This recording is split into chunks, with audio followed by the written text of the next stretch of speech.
정말 흘러가신 주님을 찬양합니다. 여러분들 갖고 계시는 오늘 다락방 교세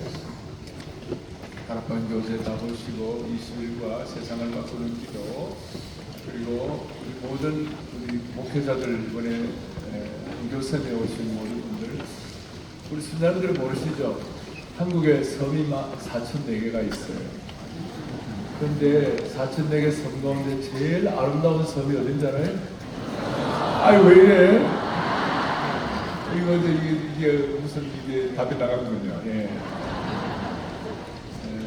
한국 정말 어제도 기도를 할 때 우리가 큰 은혜를 받았어요. 우리 목사님들이 목회자들이 모이셔갖고 전력 두배 기도하시는데 나 천장이 그냥 우쭉우쭉하는 것 같더라고요. 순자님도 그래 해야 되겠죠? 매갈이 없이 기도하기만 해봐요. 저희 사랑의 교회는 이 순장반 그 교재 지금 다 나와 있습니다. 같이 우리 하는데 제가요 제 친척 내 동생 가운데 서울대학교에서 분석 철학을 하고 철학 박사 해가지고 대학교에서 교수하다가 어느 날 나한테 형님 저 목사 하랍니다. 그래서 너 대학 교수하다 왜 목사 하려고 그러니까 아무래도 사명을 받은 것 같다고. 그 이유가 뭐냐면 지 마누라를 내가 소개해줬거든요. 내 성교 대학교에 소개를 해줬는데 그래갖고 이제 형님 내가 목사를 하려면 어떻게 하면 됩니까? 내가 첫 말이 네 얼굴부터 바꿔라. 네 얼굴 표정이 너 그 대학 교수 얼굴 그 심각한 철학 교수 얼굴이지 너 얼굴이 그런 거 안 된다. 어느 날 형님 제 얼굴을 바꾸고 있습니다. 형이 이제 신학교를 졸업하고 좀 늦게 목사학을 받았어요. 근데 이번에 제가 성인날 이후에 내가 어른들 좀 모시고 식사를 하는데 좀 오라고 그랬어요. 오라고 이런저런 얘기를 하는데 자기 간증을 하더라고. 형님 목사하고 교수하고 차이가 뭔지 아십니까? 뭔데? 자기는 분석 철학을 했기 때문에 어널리시스 필라소피를 분석 철학 이게 자 분석을 좀 해봤대. 목사와 교수 차이가 뭐냐면 교수는 자기가 진리라고 생각하고 진리를 그냥 발견하고 일방적으로 선포만 하면 된대. 근데 목사를 해보니까 목사는 차이가 뭐냐면 진리를 선포할 뿐만 아니라 진리대로 살게 해야 된다. 근데 니 똑똑하다 그랬어요. 그러니까 진리대로 살게 하는 거하고 진리를 선포하는 거하고 차이가 목사와 교수의 차이입니다. 여러분 오늘 목회자 여러분들 동의하십니까? 네. 그리고 우리 순자들은 말만 하면 되는 거예요? 진짜 순장이야말로 진리대로 살도록 만들어야 되는 거예요. 응? 그래서 진리대로 살도록 하면 다락방에 나타나는 중요한 현상이 뭐냐면 변화가 일어나는 것이에요. 그래서 사랑의 교회 이 순장반은 특별히 순장반을 통하여 이제 순이라는 말은 뭐냐면 싹이 나고 우미 트고 싹이 나고 그 다음에 꽃이 피고 열매가 맺고 이렇게 되는 건데 이 다락방 그걸 순이라고 그래요. 순이라고 하는데 순장이라고 합니다. 그러면 그건 뭐냐면 열매 맺도록 삶의 변화가 일어나도록 역할을 하는 것이 순장입니다. 그래서 다락방은 사랑의 다락방은 뭐라고요? 영적 변화의 산실이다. 영적 변화의 산실. 그래서 세상에서는 우리 사랑의 교회를 보고 뭐 이렇다 저렇다 뭐 교회가 어떻다 뭐가 어떻다 그런 다 얘기 그건 다 코끼리 다리 만지는 것이고 사랑의 교회나 또 사랑의 교회 이 제자훈련하는 교회들의 핵심은 오늘 이 시간이 핵심이에요.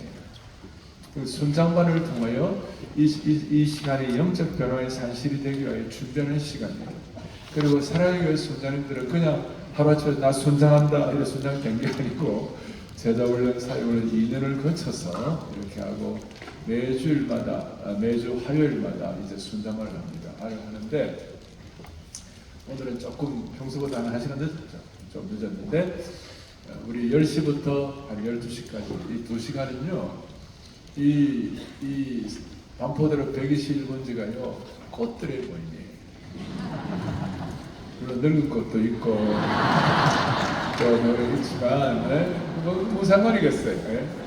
그러니까 요 시간이 우리 순사님들이 제일 어떤 프레시하고, 그 다음에 기대하고, 정말 기대 만땅 이렇게 해가지고 같이 와서 서로 같이 말씀을 나누고, 또 말씀을 나눈 걸 가지고 순사님들이 우리 금요일날 각그 전한 시간에 다락방에 모여가지고 말씀으로 영혼을 섬기는 역할을 하는 것입니다. 할렐루야. 그래서 오늘 본문 다니엘서 9장 같은 이 본문을 하더라도 우리 순사님들은 최소한 4번을 다루는 거예요. 4번을.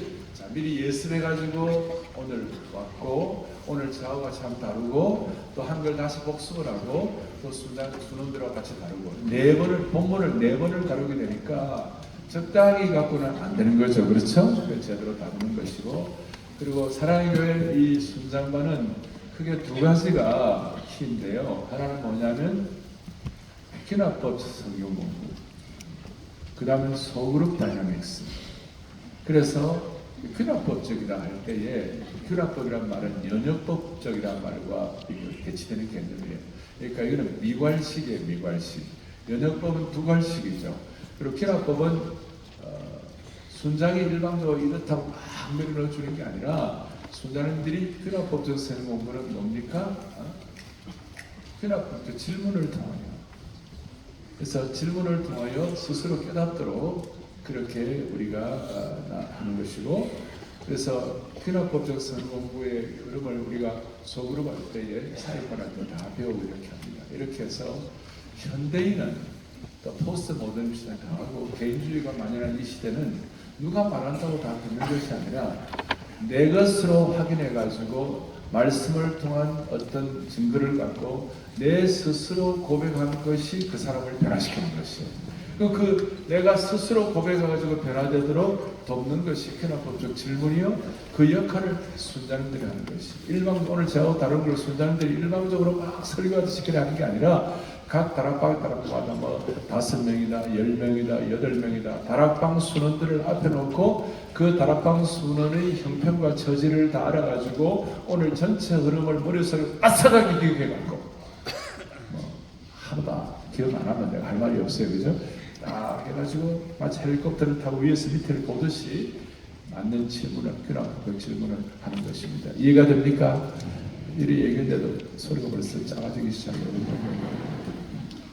그리고 스몰 그룹 다이나믹스라는 것은 제가 우리 교회 성도들 뭐 수천 명, 수만 명 이렇게 할 수도 있지만 그거는 그냥 어떻게 보면 주일 메시지 뭐 최선을 다해서 하는 것이고, 정말 주일 메시지가 성도들이 성장할수록 먹는 수준이 달라지기 때문에 말씀의 수준이 더 달라져요.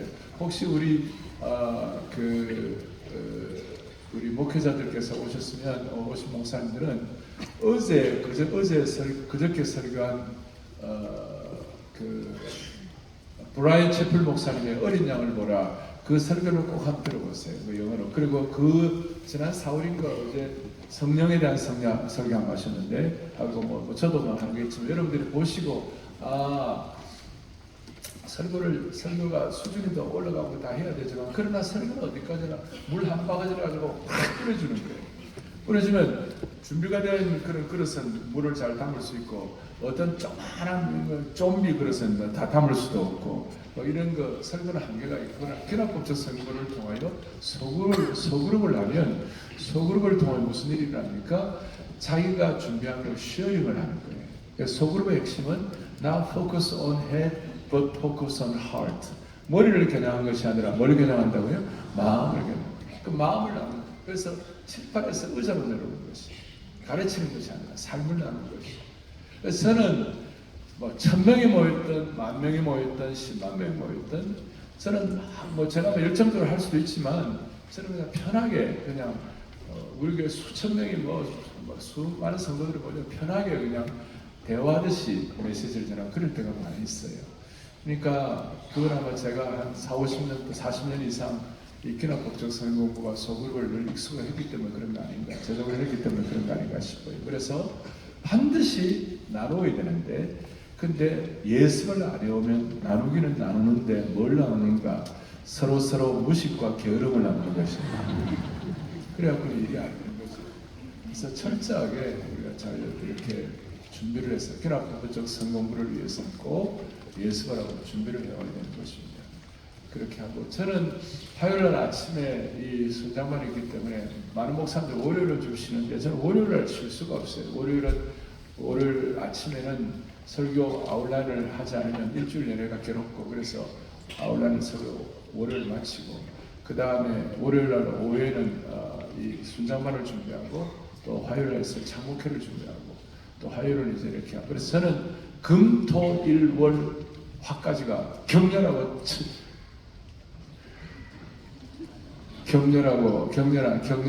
그냥 막 이런 시간들이에요. 그래서 월요일 날 저 괴롭히지 말아요. Don't bother me. 예? 자, 이런 정도 우리가 앞에 놓고 오늘 말씀을 진행하도록 하겠습니다.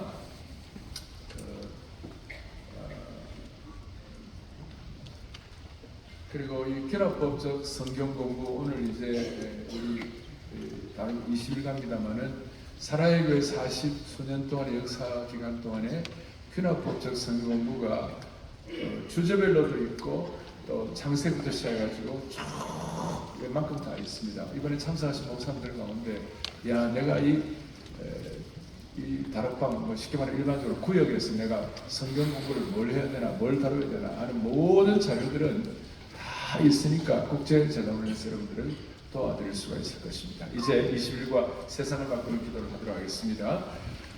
다니엘서 9장 1절부터 19절까지인데 시간이 좀 그러니까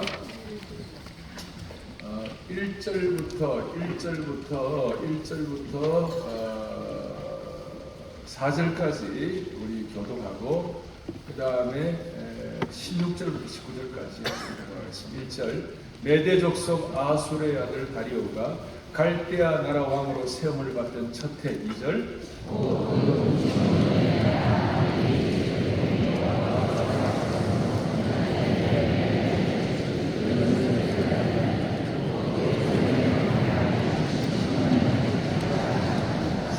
내가 금식하며 베옷을 입고 죄를 덮어쓰고 주 하나님께 기도하며 간구하기를 결심하고. 4절,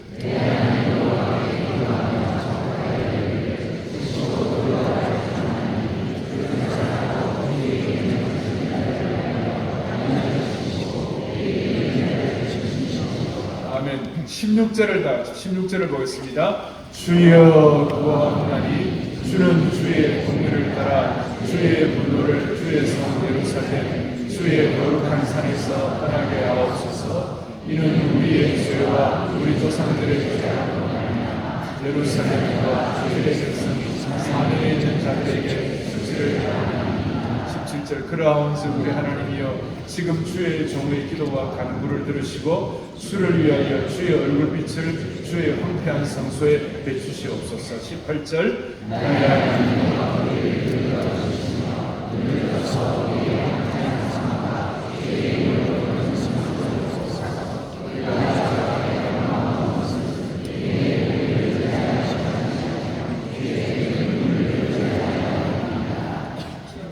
구절 다 함께요. 주여 주소서, 주여 용서하소서, 주여 이르시옵소서.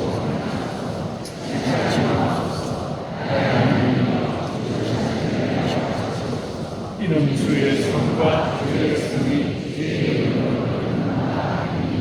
아멘. 오늘 세상을 바꾸는 기도 지난주에 이어서 진행하고 있습니다. 제가 아주 재밌는 얘기인데, 성경의 주여 3창이 어디 나오는지 압니까?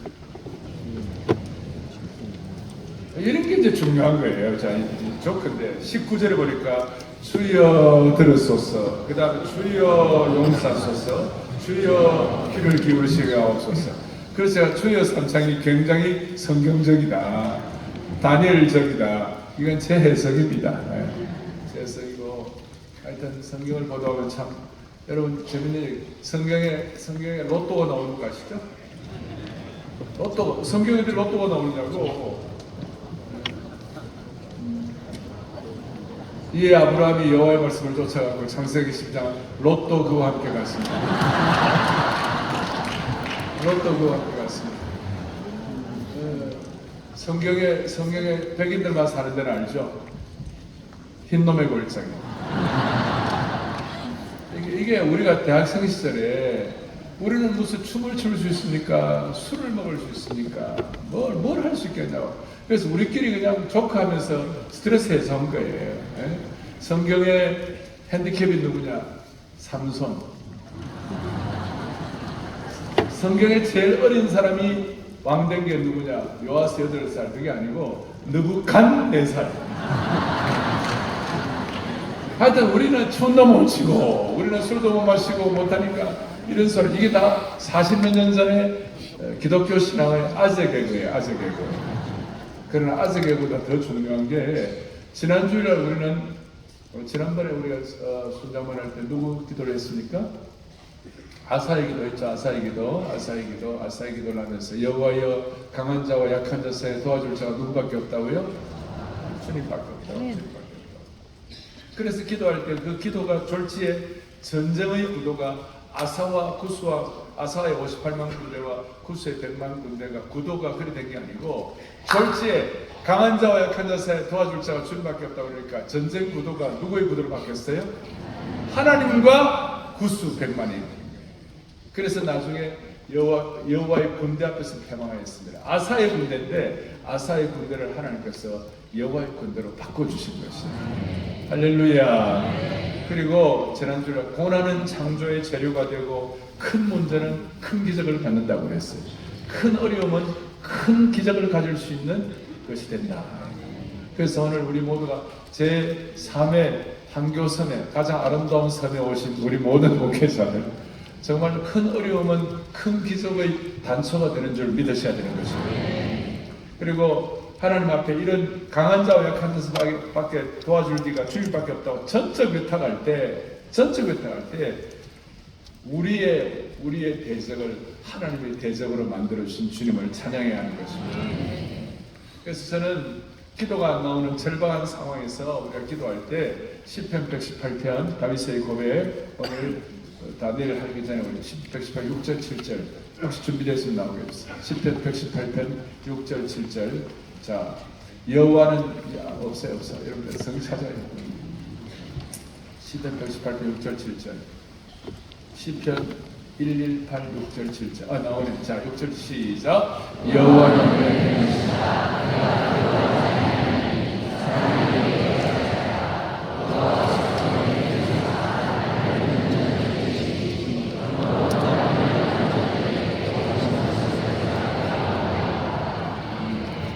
제가 지난번 다락방한 걸 지금 복습해 드리는 것입니다. 여기 여호와는 누구 편이라고요? 내 편이시라. 우리가 흔히들 좀 그런 얘기를 많이 하고 영적으로 성숙하고 좀 고상한 신앙생활하는 분들은 뭐라고 얘기하냐면 하나님이 내 편이라고 그렇게 기복신앙하게 따위 소리 하지 말고 네가 하나님 편이 돼야 합니다. 너무나 맞는 말이에요.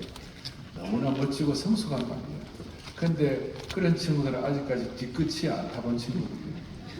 진짜 죽을 동 살 동 피를 철철 흘리고 아니면 이따다가 내려가고 아무것도 의뢰할 수 없고 모든 것이 끝나고 올 때 하나님이라도 내 편 안 되면 우리는 살 수가 없어요. 진짜 쓰임을 거예요. 맞는 말이에요. 하나님 내 편이라고 그러지 말고 우리가 하나님 편에 서야 한다. 맞는 말이야. 우리 그래 해야 돼. 평상시에 그렇게 하시라고. 그런데 진짜 어렵고 진짜 고난 가운데 있으면 하나님이 내 편 아니시면 우리가 뭘 기대합니까? 다윗이 있잖아요. 다윗이 절박한 상황에서 기도도 안 나와. 여러분 진짜 어려우면요 기도도 안 나와. 진짜 어려우면 찬송도 안 나와. 그럴 때도 있어요. 그럴 때 아무리 어려워도 하나님이 내 편이라고 생각하고 하룻밤 자고 일어나면 다시 시작해야 되는 거예요. 아시겠어요? 그래서 기독교 신앙의 본질은 기도하는 사람들의 본질은 핵심이 거예요. 언제든지 다시 시작할 수 있다. 우리 목회자들 아무리 어려워도 언제든지 다시 시작할 수 있다. 왜냐하면 여호와가 내 편이시기 때문에. 오늘 이 은혜가 그냥 이 말로만이 아니라 그냥 삶으로 체득이 되어야 되는 거예요. 이것이. 자, 오늘 이런 지난주 복습을 앞에 놓고 오늘 본문 관찰 아시는 대로 다니엘은 기도에 관해서 하루에 몇 번씩 기도했어요? 어디를 향하여? 뭘 열고? 하루에 3번씩 창을 열고 예루살렘에 향하여 기도하는 신실하고 경건한 사람이었어요. 지금도 이런 것 때문에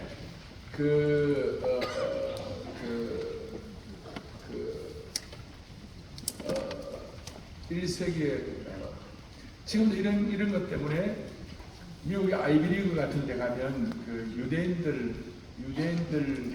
유대인들이 대학 앞에다가 이런 하우스들을 다 지어놨어요. 지어놓고 1세기에 그 유명한 랍비 가요. 갑자기 랍비 1세기 랍비 해가지고 모든 건물들을 완성을 시켜놨어요. 한쪽 벽을 열어놓고 예루살렘을 하나 열어놨어요. 열어놓고 거기 와서 주이시들이 와가지고 기도하도록 만들어 놨어요. 1세기에 힐렐 하우스라고 해가지고 힐렐 하우스 하버드 옆에도 있고 뭐 프린스턴 옆에도 있고 예일 옆에도 있고 다 있어요. 그쪽을 향하여 이게 그때 왜 이러냐 내가 가서 물어보니까 다니엘의 기도가 창을 열고 예루살렘을 향해 기도하잖아요. 그러니까 그 사람들은 엉터리도 많지만 그 사람들의 실천을 하는 막강해요. 막강. 그러니까 유대인들은 뭐가 없다? 세대 차이도 없어요. 지역 차이도 없어요. 똑같이 토라를 가르치고 똑같이 하니까 애들도 세대 차이 없고 또 지키는 절기도 똑같이 뭐 장막절, 뭐 6월절 뭐 다 똑같이 지키니까 우리도 사랑의 교회는 토비세가 우리 절기 알겠죠? 네? 토비세 나와서 아이들하고 하고 이렇게 하면 애들이 세대 차이가 없도록. 그래서 이번에 제가 너무 고마웠던 게 특세 동료들 21년생 애들 뱃속에 있던 애들이 대학생이 돼가지고 이번에 고백하는 거 보니까 난 너무 기쁘더라고요. 그래서 하나님을 가면 저는 그래도 좀 이렇게 주여 저들을 통하여 하나님이 일하실 줄 믿습니다. 이렇게 마음 갖는 거예요. 자, 그렇게 하고 세 번, 그리고 본문의 내용은 제가 구절이 좀 많기 때문에 아예 그냥 말씀드릴게요. 1절부터 11절까지는 하나님 앞에 이스라엘 민족의 죄를 고백하는 거예요. 그럼 12절부터 14절까지는 그 죄 때문에 하나님이 어떻게 심판하셨는지를 보여주고 있어요. 제 죄 고백, 하나님의 심판, 마지막 15절, 19절까지는 그 심판이 있지만 다니엘이 목자의 심정을 가지고 애끓는 마음으로 민족을 사랑하기 때문에 그 심판 있는 가운데 낙심하지 아니하고 다시 시작하는 마음을 갖고 세상을 바꾸는 기도를 통하여 하나님의 은총이 임한 것을 보여주고 있는 것입니다. 세 가지 되겠습니까? 고백, 심판, 그래도 끝까지 기도하는 거. 이게 전체 드러비 전 내용이고 이제 마무리를 열고 보겠습니다. 후회 없이 살고 싶다는 인생길을 걷는 모든 사람의 바람입니다. 이 말은 한편으로는 너무도 많은 사람이 후회 많은 인생을 산다는 반증이기도 합니다. 세상은 후회 없는 삶이라고 쓰고 꿈을 이루며 사는 삶이라고 읽습니다. 꿈을 성취하는 것이 후회 없는 삶의 비결이 분명합니다. 그러나 그리스도인의 후회 없는 삶은 세상이 말하는 건 다릅니다. 건강하고 풍족하게 적당히 나누며 자기 만족으로 사는 것이 신앙의 꿈이 될 수 없습니다. 오늘 본문은 그리스도인으로서 삶의 방점을 어디에 두어야 후회 없는 삶을 넘어 가장 가치 있는 삶을 살 수 있는지 그 길을 제시하고 있습니다. 말씀 속에서 기도의 짐을 지는 것이 자신은 물론 가족과 이웃과 세상을 변화시키는 거룩한 동력임을 깨닫는 시간이 되기를 바랍니다.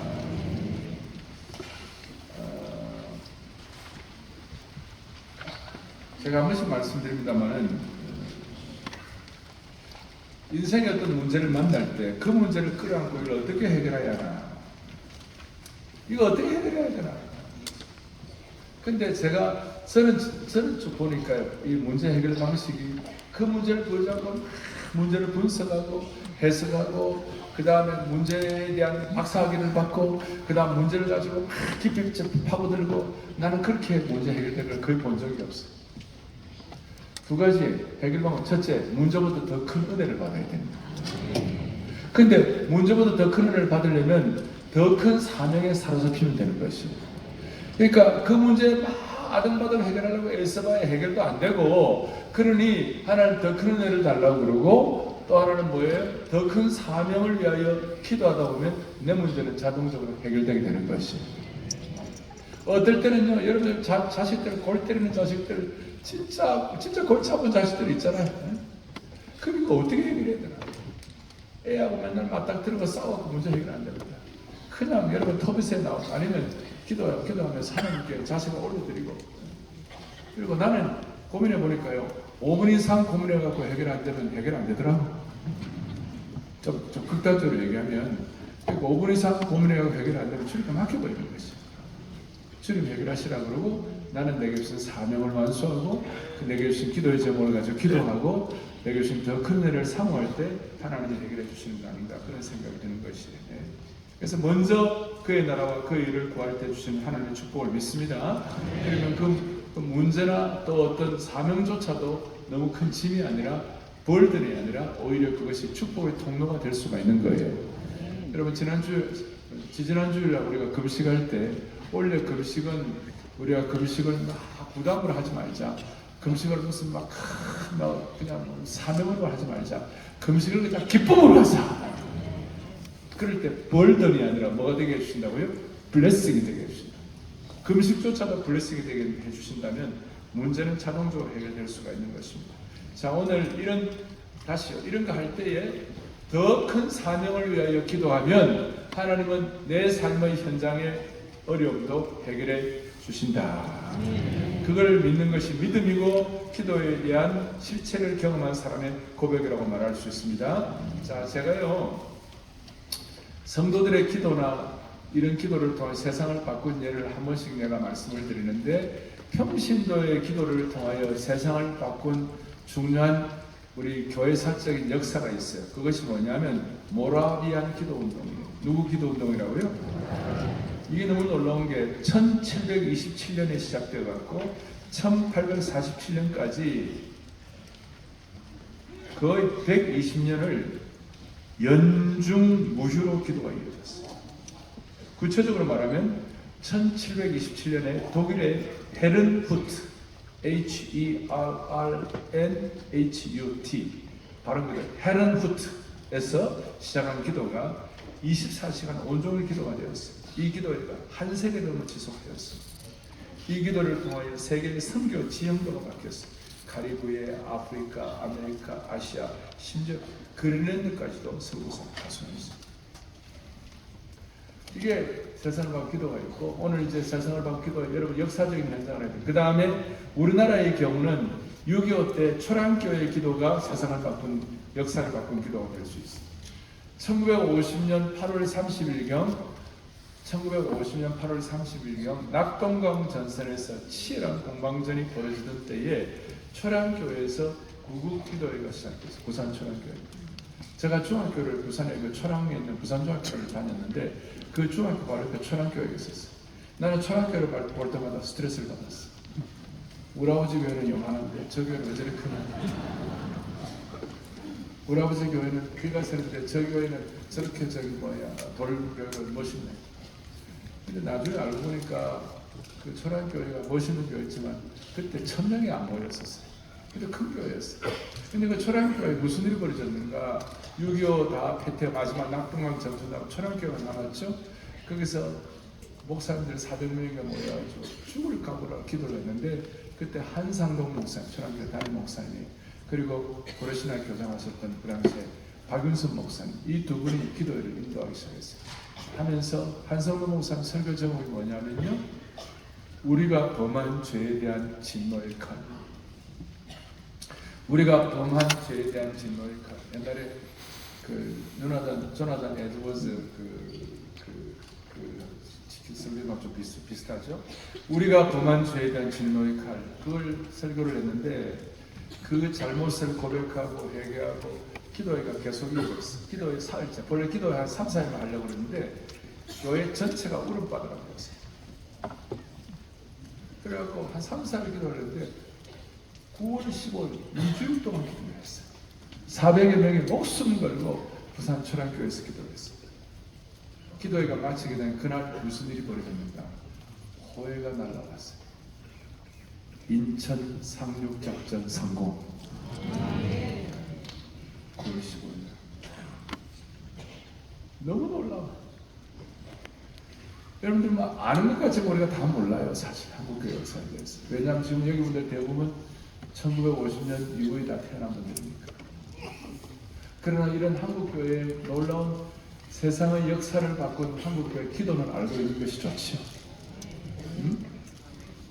그러니까 기도회가 시작한 지 며칠 뒤에 메가더 장군이 인천 상륙작전을 감행하고 그 졸지에 복로가 차단된 인민부들은 우왕좌왕 갈 길을 잡지 못했어요.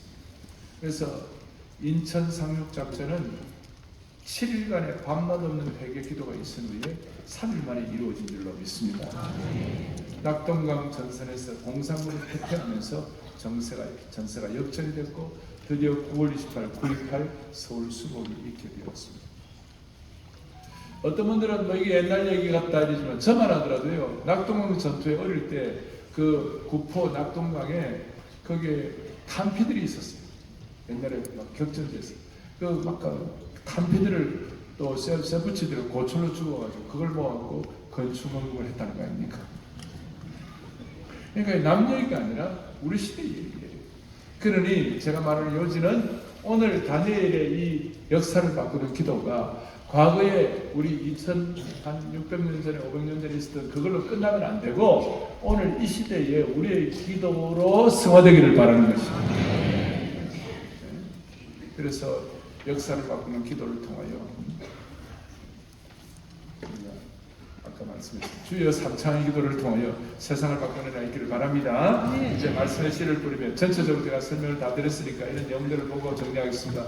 1번은 관찰 질문입니다. 관찰 질문은 그냥 우리 수능들 가운데 신앙생활 초기하는 사람 누구도 앞에 대답할 수 있으니까 우리 초신자에 물어봐도 됩니다. 다니엘은 하루 3번씩 정한 시간에 예루살렘 성전을 향하여 창을 열고 기도했습니다. 10절에 6장 10절에 나오죠. 그런데 다니엘이 큰 역사를 이루는 데 쓰임받은 것은 무작정 기도만 열심히 지속적으로 해서가 아닐 것입니다. 다니엘이 깊은 기도를 드릴 수 있었던 근거가 무엇입니까? 오늘 2절 앞부분에 그냥 기도한 것이 아니라 뭘 통하여? 책을 통하여. 그 책은 뭡니까? 예레미야 29장 10절에 있는 예레미야, 그러니까 책을 통하여 선지자 예레미야에게 알려주신 그 연수를 깨달았다 그랬잖아요. 그러니까 다니엘의 기도는 책을 통한 기초가 있었다는 것이. 그러니까 말씀을 중심으로 한 기도가 됐다는 것이. 책을 통해 깨달았으니까. 그 책은 뭐냐? 예레미야 선지자가 한 예언서.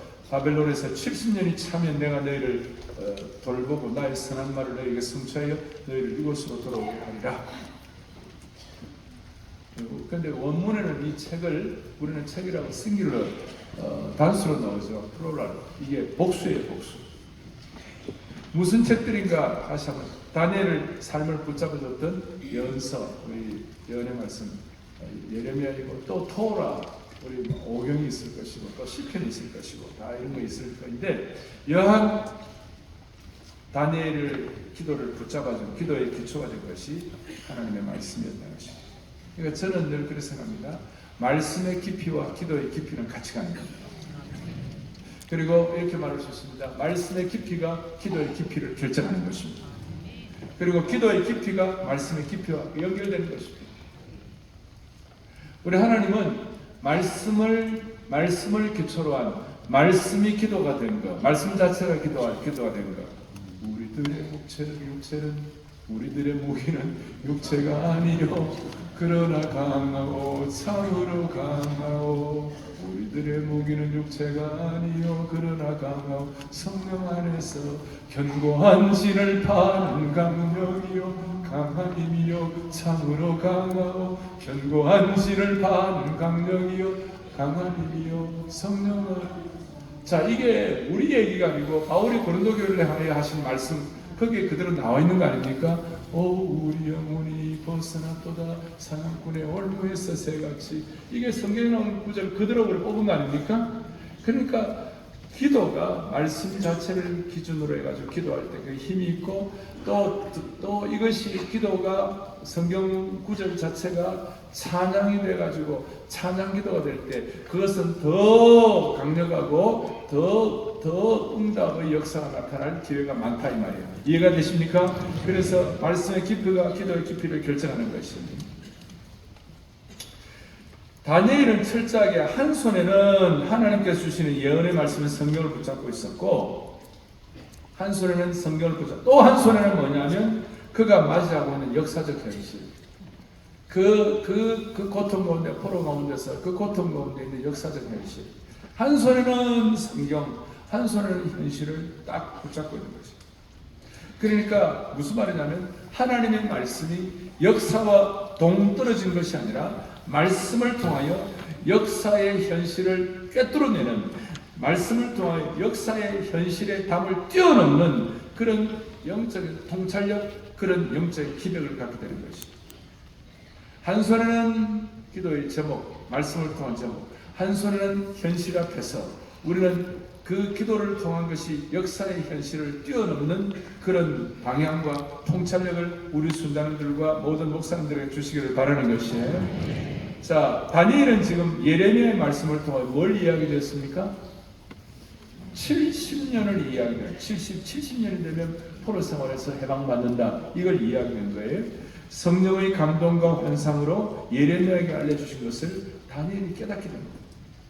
그리고 하나님께서 계획하신 징계의 연수가 70년이라는 사실을 철저히 깨달았습니다. 예레미야 19장 10절에 다시 한번 얼마가 차면 내가 너희를 돌보고 다시 돌아오게 하리라. 포로 회복을 말씀을 하시는 거예요. 포로 생활 끝나고 예루살렘으로 귀환하는 것을 말씀합니다. 제가 이걸 성경을 보니까 이때가 다니엘이 1차 포로로 끌려가가지고 66년쯤 됐어요. 다니엘은 1차 포로식을 갔기 때문에. 그러니까 앞으로 몇 년 뒤면 귀환이 된다고요? 3, 4년 뒤에 포로 생활을 끝나게 되었어요. 다니엘이 이걸 깨달은 거예요. 그러니까 기가 막힌 게 그의 마주한 현실, 역사의 현실 가운데 앞으로 3, 4년 뒤에 끝나겠구나 생각하니까 성경의 이 말씀이 얼마나 놀라운지 예언의 말씀이 어떻게 성취되는지 다니엘 입장에서는 기가 막힌 거예요. 역사의 말씀의 작동이라고 할까요? 그 말씀 자체가 워킹하는 거예요. 이 작동하는 것에 대해서 다니엘이 아주 피부를 깨달았어요. 우리는 그럴 때가 있잖아요. 우리가 득세를 통하여 말씀을 통하여 저자원을 통하여 특별히 이 다락방에 있는 말씀을 통하여 이 말씀이 어떨 때는 개인적으로 이루어지는 걸 볼 때 있잖아요. 기가 막힌 거 아니에요? 제가 이번에 말씀드린 작년에 6.3 사암 집회할 때 우리가 하나님 아버지 한국교회가 정말 하나 되게 해달라고 분열행이 멈추게 해달라고 간절히 기도했잖아요. 그런데 그게 이번 12.7 때 나타나는 거 아닙니까? 12.7 때 이 한국교회가 진짜 100만이 모여요. 경찰이 안 믿고 지금 서울역까지만 하게 하라 이러는데 나는 용산까지 갈 거라고 믿고 있거든. 용산까지 가. 경찰에 믿음이 없어. 그래서 오늘 오후에 제가 뭐 할 수 있을지 모르겠는데 경찰청장에게 제발 믿음을 허락해 주옵소서 이렇게 저 용산까지 해달라고 그렇게 잘 참여해요. 지금 벌써 뭐 참석하겠다 한 사람 60만이 넘잖아요. 그리고 여러분도 등록하는 사람 많죠? 대부분 안 했잖아요. 나도 거기 등록 안 했어. 그런데도 거의 60만이야. 우리 교회 교인들 반도, 우리 교회 가는 교인들 반도 거기 안 했어. 그러니까 내가 볼 때 이번에 100만 명 모이는 거예요. 우리 목사님들 이번에 같이 참여하십시다. 그래서 한국교회가 하나 된 걸 보여줘야 돼요. 그래야 차별금지국 같은 말도 안 되는 포괄적 차별금지국 같은 말도 안 되는 걸 처리해야 우리 민족의 마지막 정전국가가 될 수가 있는 것이에요. 그러니까 현실에서 기도가 어떻게 이루어진지를 보는 겁니다. 이번은 관찰 질문이도 하지만 묵상 질문도 포함됩니다. 다니엘의 깊은 기도는 말씀에 대한 깊은 깨달음을 기초로 하고 있습니다. 제가 맨날 얘기했잖아요. 앞에 1번에 대한 답은 2번이 질문이 답이라고. 이게 기납법적 질문에 어떤 연결이 그렇다고 너무 그것만 또 보고 그러면 안 돼. 알겠어요? 자, 말씀에 대한 깊은 깨달음을 기초하고 있습니다. 말씀과 기도는 동전의 양면처럼 같이 가야 합니다. 그럴 때 절박한 기도, 세상을 바꾸는 기도를 드릴 수 있습니다. 다니엘이 하나님의 말씀을 깨닫고 드린 기도의 내용이 무엇입니까?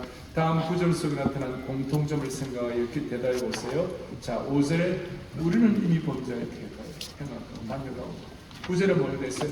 우리가 죽게 행하고, 11절에 뭐라고 되어 있습니까? 15절에 뭐라고 되어 있어요?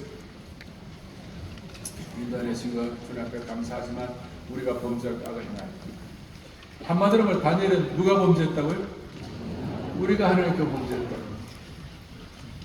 이게 정말 중요한 것은, 묵상하고 중요한 것은 뭐냐면, 다니엘은 잘못이 없어요. 그런데 민족의 죄를 자신의 죄로 동일시를 한 거예요. 그러면서 다니엘, 회개할 이유가 없는 다니엘이 회개에 무릎을 꿇었어요. 오늘날 우리 주위에 소위 의롭다고 하는 분들, 기독교는 자기 의를 실현하는 게 아니에요. 자기를 부인하는 게 기독교예요. 자기 일을 가지고 남 고발하는 거. 교회를 교회 간다, 여러분, 고발이 아니라 기도로 세상이 바뀌어야 되는 것이에요. 한국 교회가 정말 이런 내부 분열을 멈추고 서로 기도해 줄 수 있는 이런 영적 성숙의 분위기가 그날에 다시 한번 도래하기를 바라는 것입니다. 5절을 보십시오. 5절에 보니까, 자, 5절에 보니까 뭐 했다고요? 범죄했다.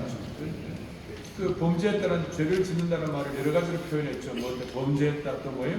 폐역하다, 행악하다, 반역하다, 주의 법도와 교례를 떠났다. 이거 막 가슴 아파. 다니엘이 막 이거 가슴 아파. 똑같이 죄를 범했다고. 9절에 보니까 우리가 주께 패역했다고. 11절에 보니까 주께 범죄했다고. 15절에도 보니까 우리는 범죄하고 악을 행하였다고. 다니엘 자기 자신이 범죄했다고 하는 거예요. 이게 저는 너무나 놀라운 거예요. 성경에 보면요, 가장 깨끗하고 가장 순결하게 살았던 사람이 다니엘입니다. 성경에 가장 완벽한 인물 3인을, 구약의 3인을 대라면 다니엘, 요셉, 사무엘이에요. 근데 요셉도 어릴 때 좀 형들의 잘못을 고발하고 했잖아요. 그리고 사무엘도 자식 농사 도망쳤잖아. 근데 다니엘은 흠결이 없었어요. 의인이었어요.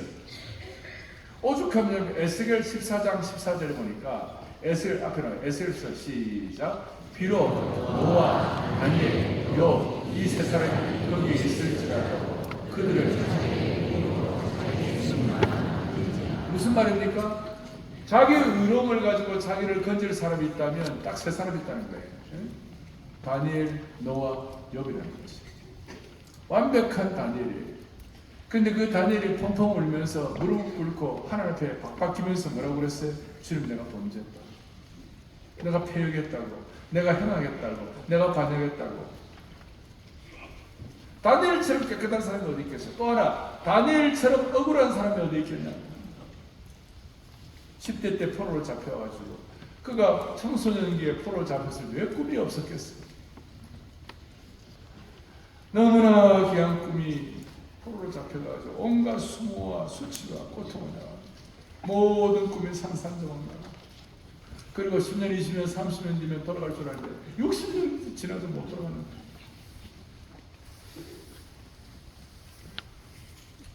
그리고 유대인들이 상세가 발달해가지고 바벨론 제국에서 돈 많이 벌고 오염되고 벌써 막 그냥 썩어 나가고 그런 유대인들이 많았어요. 그래서 다니엘이 똑똑해가지고 있잖아요. 이놈을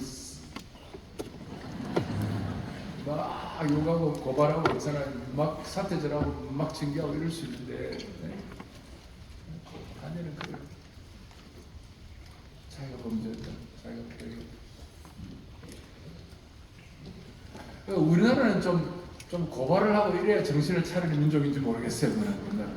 우리나라는 6.25가 발달해가지고 6.25 근본주의가 발달해가지고 우리나라는 막 남은 욕하고 막 전 세계에서의 조의 제문 장례 절차 가지고 3대를 멸족시키는 건 대한민국밖에 없어요. 떼먹었어요 진짜. 자기가 너무 충만한 나라 이 나라. 우리 DNA가 그런 DNA가 있는 거예요. 그런데 다른 게 복음으로만 이 잘못된 이 6.25 근본주의를 해결할 수 있는 것이지. 그러면서 뒤에는 호박씨 엄청 까지진 사람. 여러분 누가 깨끗하다, 누가 뭐 어떻겠다. 여러분 누가 깨끗하게 했으면 하나님이 여러분 깨끗하게 하셨지. 여러분 잘나서 깨끗하게 된 겁니까? 저는 지금까지 살고 나면서 내가 한 게 뭐가 하나님이 불쌍히 봐주셨으니까. 좋은 평신도 지도자들 만났으니까. 그런데 누가 여러분들 좀 깨끗하게 그 깨끗함을 가지고 남 고발하는 데 쓰지 말고 그 깨끗함 가지고 오히려 남들의 짐을 짊어지고 같이 기도에 동참해야 주로 믿는 것이에요. 너무 선지자적 사명 너무 발휘하지 마세요. 목회는 두 가지입니다. 선지자적 사명 가진 것, 그 다음 제사장적 사명. 선지자는 리뷰크하고 막 뭐라고 그러고 막. 지금은요 선지자적 사명도 필요하지만 지금 제사장적 사명이 더 필요해요. 너무 누덜누덜 상처받고 아프고 찢은 사람들 너무 많아요. 그 사람들 회복시키고 다시 싸매주고 다시 꼬매주고 다시 회복시켜줘요. 혹시 목사님들 가운데 나는 은사가 선지자적 사명이야. 그러면 목사님 계시면 주여 이 은사를 거두어 주옵소서 그럽니다. 그리고 제사장적 사명을 회복해야 되는 것이요.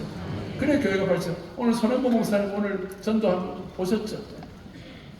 이제 앞으로 제3회 한교성 참석하신 모든 목사님들 교회는 다 부흥할 겁니다. 내년도에는 더 좋은 거 준비해 놓을 테니까. 다 부흥할 거예요. 다 부흥할 거예요. 그 믿음으로 고백하고 선포하고 이 모든 정신들이 오늘 다니엘 기도와 그대로 있다 있는 것입니다. 같이 울고 같이 웃고 같이 아파하고 세상을 바꾸는 그런 놀라운 기도의 주인공들 되기를 바랍니다. 제가 이렇게 바랍니다 그랬다고 순원들 보고 바랍니다 그러면 안 돼. 기라법 성공으로 그래 하는 게 설교가 아니니까. 어떻게 생각하냐 물어보고 다니엘 기도에서 뭘 느꼈냐 물어보고 다니엘 기도 통해서 결심한 게 있으면 뭐냐 물어보고 또 그 신화 질문이라고 그 질문이 더 깊이 들어가고 그걸 여러분들이 집중을 하고 성령께 의존해가지고 주여 제 성령의 역사하셔서 더 깊은 질문을 할 수 있도록 주님 저에게 성령으로 말미암지 않고는 하나님께서 주는 통찰을 하지 못하니까 계속 마음을 집중하고 물어보고 마음의 소원을 하고 이렇게 해가지고 그 순원이 스스로 변화될 수 있도록 하나님께서 해주시기를 바라는 것이야. 3번 관찰 질문이자 아까는 묵상이었는데 이건 해석 질문입니다. 다니엘은 민족의 죄를 자신의 죄를 겪고 민족의 죄를 고발하는 것이 아니라 민족의 죄 짐을 지고 하나님께 나아갔습니다. 다음 구절들을 통해 다니엘의 가슴 속에 각인된 하나님 모습을 살펴보세요. 다니엘이 기도의 짐을 지고 엎드렸을 때 하나님 어떻게 반응할지 살펴보세요. 4절, 7절, 9절, 15절, 18절, 23절 전체 해석을 했습니다. 자, 답이 놀랍습니다. 4절에서는 하나님은 어떤 하나님이십니까?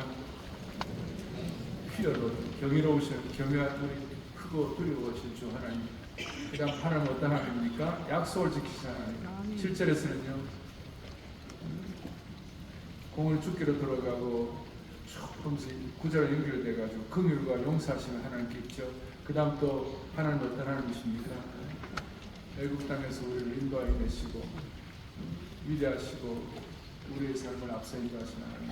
그 다음 또 18절에도 주의 큰 긍휼을 의지했다고 23절에도 권너가 기도하시는 이래 하니까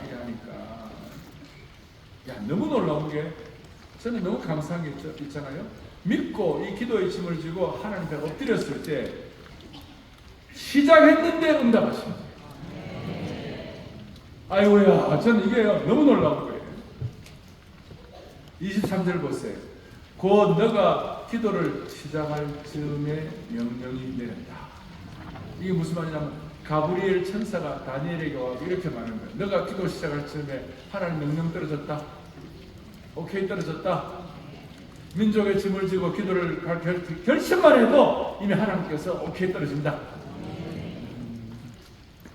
놀랍습니다.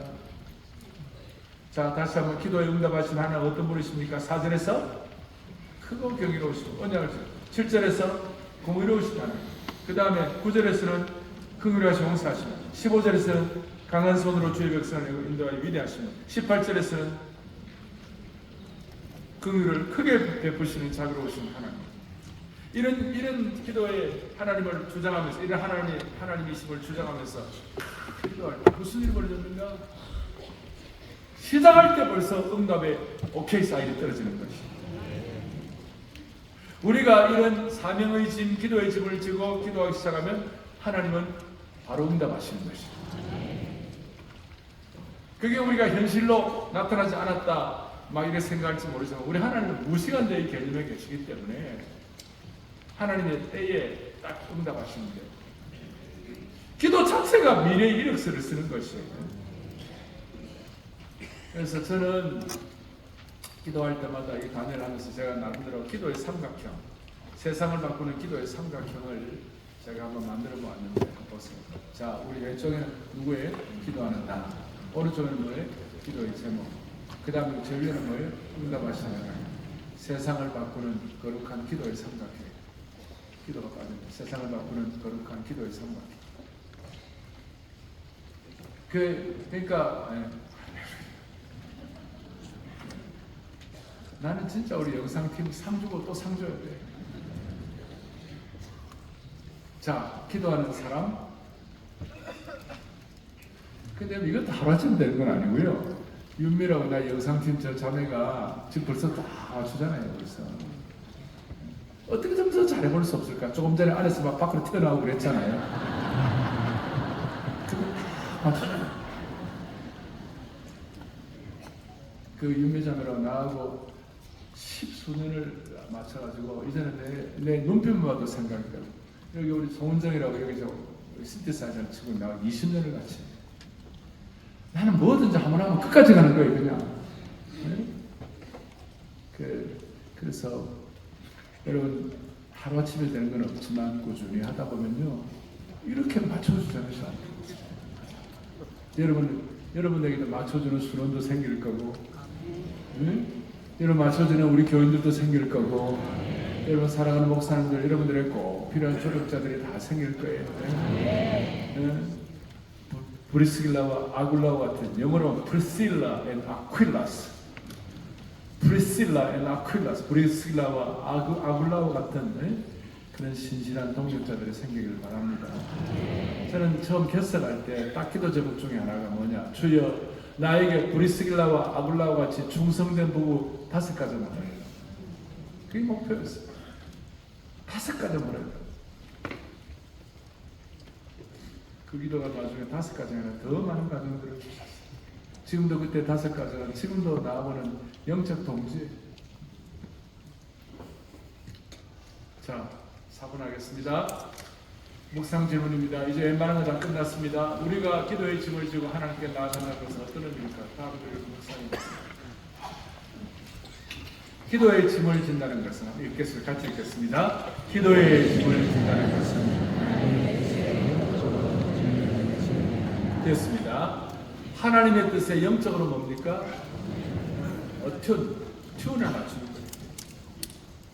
assign, alignment라는 거예요. 튠을 정렬되는 거예요. 하나님과의 깊은 대화 속에서 친밀한 관계 속으로 들어가면서 자신의 삶을 하나님의 생각과 뜻에 일치시키는 것입니다. 기도한다는 것은 하나님께 굴복하는 것, 하나님의 뜻을 기다리는 것, 야곱처럼 하나님과 씨름하는 것을 포함하고 있습니다. 이를 통해 영적 정렬이 이루어지는 것입니다. 자신의 생각을 하나님의 뜻에 맞추는 과정 속에서 하나님의 시각을 가지게 되므로 세상을 보는 눈이 달라지고 개인의 삶도 변화되는 거예요. 욥기 42장 10절은 하나님께서 기도의 짐을 지고 기도하는 사람의 필요를 어떻게 채워주시는지를 보여줍니다. 욥이 그의 친구들을 위하여 기도할 때 여호와께서 욥의 곤경을 돌이키시고 여호와께서 욥에게 이전 모든 소유보다 갑절이나 주신지라. 욥은 자신을 비난했던 친구를 위해 기도한 후에 하나님으로부터 이전보다 더 큰 복을 받았습니다. 성경 기자는 왜 이 사실을 마치 핀포인트로 핀셋처럼 콕 집어서 말하듯 기록했을까요? 여기에는 다른 사람을 위해 기도의 짐을 지는 사람이 받는 복을 말하는 의도가 선명하게 드러나고 있습니다. 여러분, 이렇게 기도의 짐을 진다는 것은 나 개인을 위한 것이 아니라 하나님께서 주신 사명을 위한 기도입니다. 그럴 때 사명 전심이 되는 겁니다. 사명 전심. 그럴 때 우리는 축복의 통로, 제사장 나라가 될 수가 있습니다. 그럼 내 문제도 해결되고 내 이웃도 사는 것입니다. 그럴 때 우리는 영적으로 성공한다고 말할 수 있습니다. 제가 결혼식 주례할 때 신랑 신부를 위해 늘 기도하는 것이 뭐냐? 주님, 이 신랑 신부가 영적으로 성공하게 해주십시오.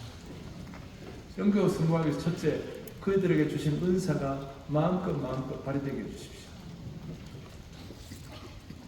두 번째는 그 은사를 통하여 축복의 통로가 되게 해주십시오. 세 번째는 그 통로의 역할을 통하여 주의 수많은 부부들이, 수많은 가정들이 이 부부를 통하여 복을 받게 해주십시오. 그게 우리가 그 영적으로 성공한 젊은 부부가 나아갈 길이에요. 그리고 결혼 주례를 하면서 우리는 세 가지 신분이 되었다. 첫째는 그리스도인 신분, 결혼함으로 말미암아 주님도 사랑해라. 두 번째, 우리가 한국인이라는 신분, 우리가 외국으로 태어날 수 있지만 한국으로 태어나려면 반드시 이유가 있다고 믿는다. 그래서 애들은 3명 이상 낳아라. 반드시. 그리고 처음 결혼하고 처음 신랑과 신부라는 새로운 신분이 되었다. 그래서 키스해라. 다시 대신 입에는 하지 말고 뺨에다 해라.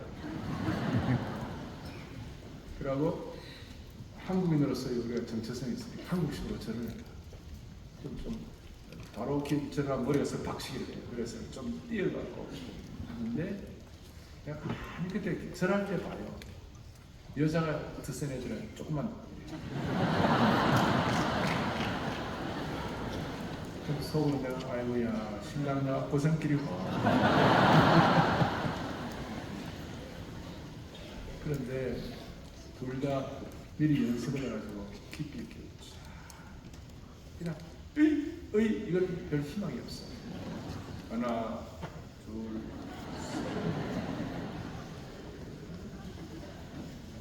가만히 있어. 이게 연습이에요. 뭐라는 턱턱 이게 인생이라고. 그런데 그냥 서로가 결혼이란 뭡니까? 서로 상대방 때문에 녹아지는 거죠. 나 우리 사람 때문에 변하면 안 됐습니다. 우리 사람은 나 때문에 무지무지하게 변화됐어요. 희망을 잃어버렸어요. 무슨 희망을 잃었냐? 자기 의의 희망을 잃어버렸어. 우리 사람은 나 때문에 성화되기 시작했어. 근데 우리가 서로가 서로에게 죽는 거예요. 그래서 제가 말하는 요지는 뭐냐?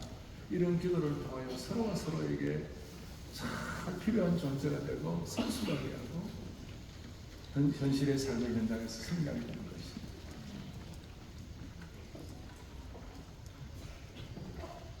여러분과 저에게 하나님께서 사명으로 기도의 짐을 지어주는 것들이 많아요. 근데 그게 나쁜 게 아니에요.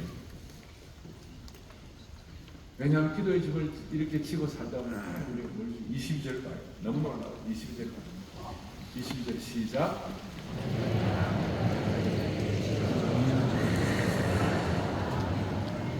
기가 막힌대요 진짜. 기가 막힌대요. 그 다음 23절에 다니엘아 너는 크게 뭘 입었다고요? 지혜와 총명을 통하여 미래를 예측할 수 있는 통찰력을 주셨어요. 또 하나는 은총을 주셨어요. 그러니까 사명의 기도의 짐을 진 자에게는 하나님이 주신 최고의 복이 있는데 그 복이 뭐냐면 나중에 다니엘서 12장 13절에 이렇게 나와 있어요. 10장 10절도 좋지만 10장 13절 시작. 너는 가서 마지막을 기다리라. 이는 너가 평안히 쉬다가 끝나는 아멘. 저는 이게 제 기도의 제목 중에 주여 마지막 끝날에는 좀 편안히 쉬게 해주십시오. 내 목까지는 내가 요구하지는 않고 하나님 주시는 상급이 뭐냐? 주님 마지막에는 그래도 편안히 쉬게 해달라고. 여러분 이런 기도를 주님이 기뻐할까요? 싫어할까요? 주님이 기뻐하시죠. 대신 우리에게 주신 기도의 짐을 잘 지고 나가면. 그래서 그의 인격의 깊이, 그의 믿음의 용량은 그의 기도의 제목 수준에 담겨있어요. 자기를 알아하고 자기를 직시해야지 나를 위한 기도 그다음에 무슨 뭡니까 세계 복음주의교회 쇠퇴를 막는 기도 무슨 세계가 복음화되는 거 니나 잘해라 그런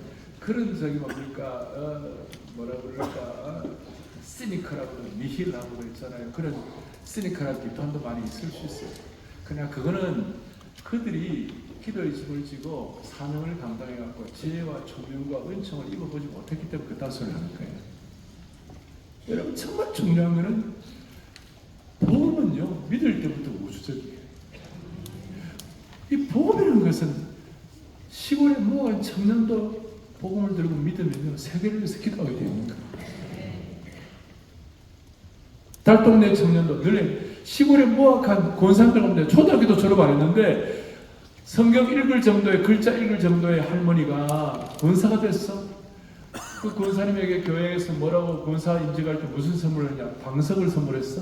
왜? 거기 앉아 기도하라고. 교회가 옛날 한국교회는 그랬어요. 그래 기도할 때 그 기도를 통하여 한국교회가 살고 나중에 권사님도 사는 거예요. 무학한 시골의 권사님이 기도를 통하여 지혜와 총명을 얻게 된 거예요. 그래서 대학 나온 젊은이들이, 대학 나온 며느리가 그 권사님 앞에 꼼짝을 못해. 시집살이가 아니라 기도를 해가지고 영권을 가지니까 어머니 이거 어떻게 하면 좋습니까? 이거 일을 이렇게 하나님 지혜를 주신 것입니다.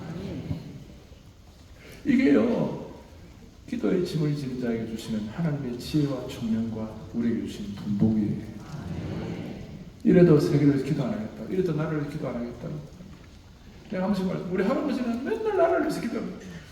내가 오늘 처음으로 내가 아침에 그랬어요. 내가 초등학교 5학년 때 2월달 어느 날 추운 날인데 아침에 우리 아버지 가난했기 때문에 사택이 방이 2개밖에 없었어. 저쪽 방에는 아버지, 어머니하고 동생들하고 자고 이쪽에는 내가 할아버지하고 나하고 잤다. 방 조그만. 아침에 나니까 할아버지가 보통 할아버지 먼저 일어나고 현아 이러는데 보니까 그날 아무 말씀이 없으셔. 오늘 할아버지가 돌아가셨어.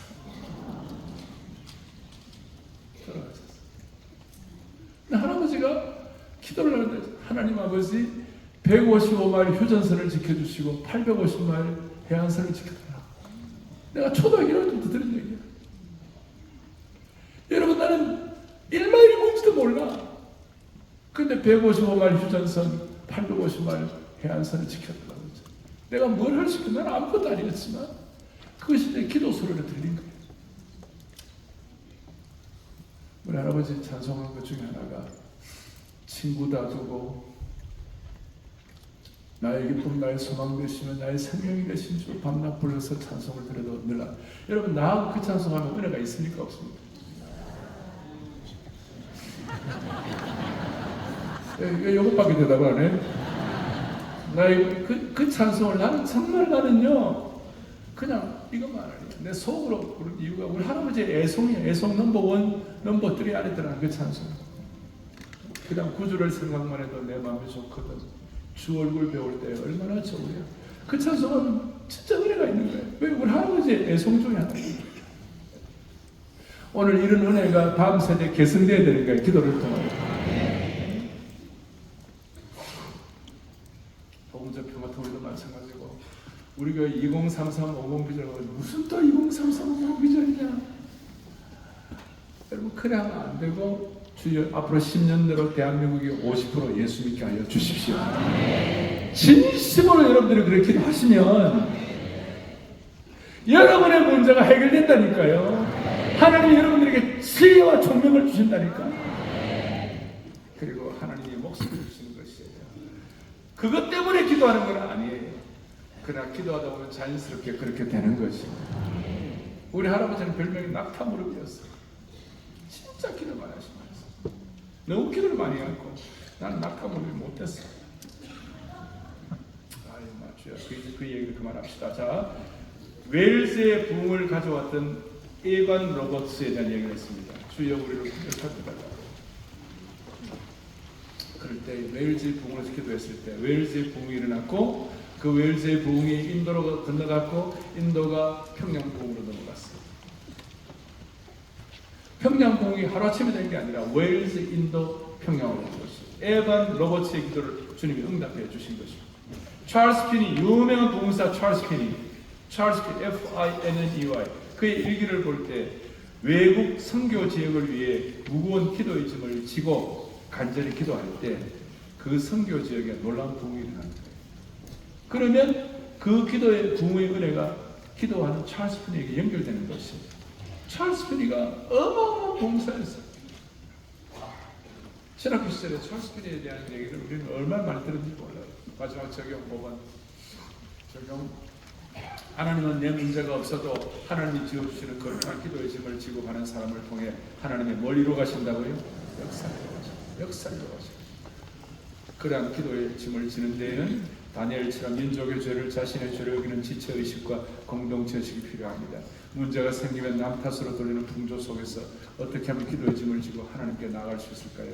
당신과 당신의 생각과 결심을 나누어 보십시오.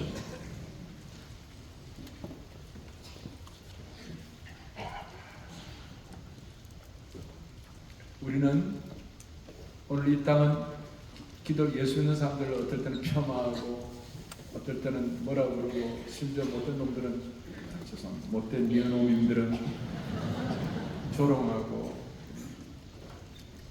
그럴 때 우리는 이 기도의 집을 지고 우리가 그리스도님을 공개적으로 선포하는 축복이 있기를 바라는 것입니다. 여러분 동성애자들도 카밍아웃하고 난리 나는데 홈커밍이 아니고 동성애자들도 커밍아웃을 하고 난리가 나는데 우리가 뭘 가지고 우리는 그리스도님을 밝혀야 될 거 아닙니까? 기도의 짐을 지고 밝히는 거예요. 우리 그동안 순원들 가운데 숨어있는 그리스도인이 있었다면 공개적으로 숨어있는 그리스도인이 되지 말고 그냥 떳떳하게 그리스도인을 밝히라고. 그리고 자기 자신만의 기도가 아니라 교회와 공동체와 인민족과 하나님 나라 전체를 위하여 간절히 기도할 때 그때 하나님 그에게 뭘 주신다고? 지혜와 총명을 주시고 자연스럽게 은총을 주시고 통찰력을 주시고 그것 때문에 하는 건 아니지만 자연스럽게 하나님께서 그렇게 되도록 만들어 주신 것입니다. 그래서 이런 기도의 짐을 세계에서 기도할 때요 어마어마하게 똑똑하게 되는 거예요. 어마어마하게 똑똑하게 되는 거예요. 이번에 그 주임 목사 첫날 전에 들었죠. 그 첫날 새벽에 아들이 내가 쌤 잘 알거든. 애가 너무 착하고 좀 어리버리해. 그런데 아버지가 기도하니까 UCLA에 똑똑한 애 중에 하나 되고 지금 어디에 실리콘밸리에 뭡니까? 애플에 취직을 착하고 어리버리한 애가 기도해가지고 똑똑해져가지고 애플에서 오렌지 카운티라고 그게 이제 치사에 보냈는데 얘 없으면 안 된다고 했잖아요. 집을 사주고 있죠. 여러분 호성기 목사님하고 옛날에 들어보셨어요? 호 목사님 원래 영어를 못하던 분이었어요. 그런데 그분이 산기도 갖고 막 그래갖고 나는 그 은사는 못 받았어. 너는 네 힘으로 영어 해라. 아이고, 그래 내가 대학 영문학과를 내가 괜히 갔다 생각할 정도로 거기 안 가고 그냥 다른 데로 했으면 하나님이 불을 받아 주셔갖고 영어를 그냥 바바바바박 하게 돼. 호 목사님은 기도하고 진짜 기도를 중요해. 그래서 그냥 영어에 대한 지혜와 총명을 주셔갖고 아프리카에는 그냥 조영기 목사처럼 유명해. 그런 은혜를 주신 거예요. 그러니까 그런 일들은 너무 많고 지난번에 호 목사님 왔을 때 영어 잘하는 얘기는 안 했습니까? 좀 했죠. 여러분 그런 은혜를 주실 줄 믿습니다. 어떤 특정한 사람들뿐만 아니라 모두가 다 우리 다음 세대가 사느냐 안 사느냐 앞에 놓고 우리가 진짜 특별히 12.7 앞에 놓고 그다음 제가 말씀드렸죠. 대한민국이 무슨 국가가 되겠더라고요? 청정국가가 되겠더라고요. 지금 마지막 1도 요거 탁 치면 우리는 그냥 우리는 차별금지로 다 통과되고 다 해가지고 우리는 골로 가는 거예요. 표준말을 씁시다. 걸로 가는 게 아니고 진짜 어려워지고 동성애, 마야, 포르노, 매춘, 근친결혼 이 다섯 가지가 OECD 38개국 국가 가운데 안 된 나라는 대한민국이 유일합니다. 이걸 마지막 방파제로 거룩한 방파제로 지킬 수 있기를 바라는 겁니다. 한국 교회가 제대로 할 때에 세계 복음주의 교회의 방향을 선도하는 결정적인 시작을 할 것입니다. 이 역할을 못하면 촛대를 옮기면 안 됩니다. 혼자만 나오지 말고 같이 가자고. 그리고 우리가 별수를 다 봤어요. 다 써봤어요. 12지파를 해가지고 광화문에는 어느 지파가 가고 그 다음에 시청 앞에 누가 가고 다 해봤는데 안 되겠어요. 그거 자체도 안 되겠어요. 그냥 가면 돼요. 밀리고 하고 용산까지 가면 할렐루야 그렇게 해서 그 자리에서 역할을 감당하면 되는 거예요. 온갖 머리를 다 써봤는데 이건 안 되는 거예요. 그리고 지방에서도 버스가 2,000대대 3,000대가 올라오기 때문에 그래서 우리 다른 건 몰라도 거기에 뭐 저는 그 순서에 안 나가려고 좀 생각하고 있어요. 그러고 있는데 우리 성도들이 다 마음먹어가지고 혹시 김재원 장로님 앞에 나오면 우리 목사님 올라간 거다 이렇게 생각하셔야 알겠어요. 그래갖고 하여튼 우리가 물도원 하는 심정으로 그리고 뭐 왜 이렇게 뭐 장소를 정확히 지정 안 해주나 뭐 이렇게 이게 100만이 될 때는 이게 다 안 된 데 있는데 그냥 주여 알아서 해주십시오. 그리고 옷도 여러분들은 가능하면 흰 옷도 입고 오지만 벌건디가 아니고 뭘 레드 퍼플하고 그 다음에 레드 퍼플은 왕의 색깔이고 그렇게 해가지고 잘 준비해서 사랑의 교회 이번에 최소한 우리 교회들을 통하여 간 사람 4만 명은 돼야 합니다. 아시겠어요? 우리가 4만 명이 돼야 여의도가 10만이 온다고. 우리가 4만 명도 동원할 여의도도 그래 안 올 거예요. 그러면 안 되지. 왜냐하면 우리를 위해서가 아니라 다음 세대를 위하여 한 번은 썩어지는 미랄이 되자고 아시겠어요? 미랄이 썩어지지 않으면 열매를 못 맺는 것이에요. 한 번은 썩어지는 미랄이죠. 아멘. 우리 선대 우리 15년 전에 교회 건축할 때 건축을 2009년도에 할 때 그때 슬로우리 그었어요. 한 번은 우리가 썩어지는 미랄이 되자. 남이 알아주든 못 알아주든 마지막 삶의 열매를 거두며 여러분 보십시오. 하나님의 기도의 짐을 지고 가는 자에게 쉼을 허락하시고 보호의 문을 열어주십니다. 그럼에도 자기의 안위만 중시하는 인간 본성은 다른 지체들과 공동체를 위하여 기도의 짐을 지는 것을 부담으로 여기고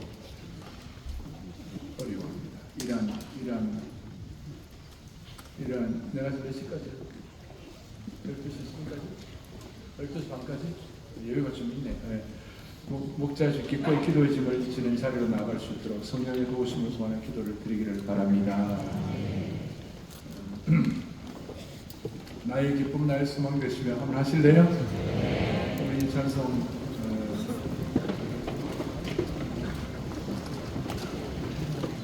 나의 기쁨 나의 소망 되시며 원래 이게 D인데 C로 하겠습니다. 나의 기쁨 나의 소망 되시며 나의 소망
능력, 주는 나의 큰 소망.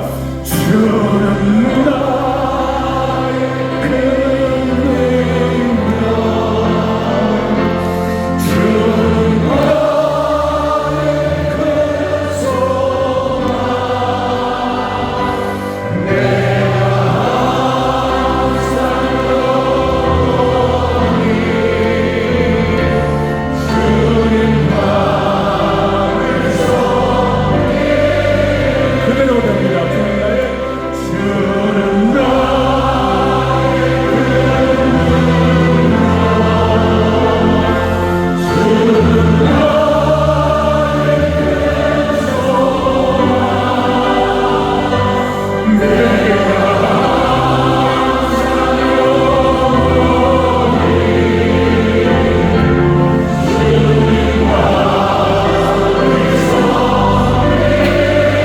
그대로 됩니다. 고백들은 두 손 들고 하겠습니다.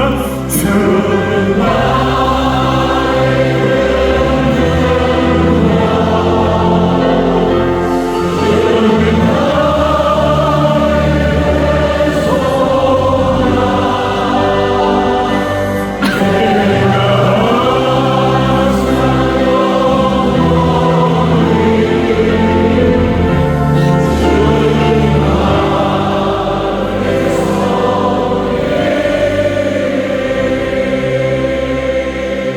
오늘 다니엘도 주여 상상을 냈는데 우리도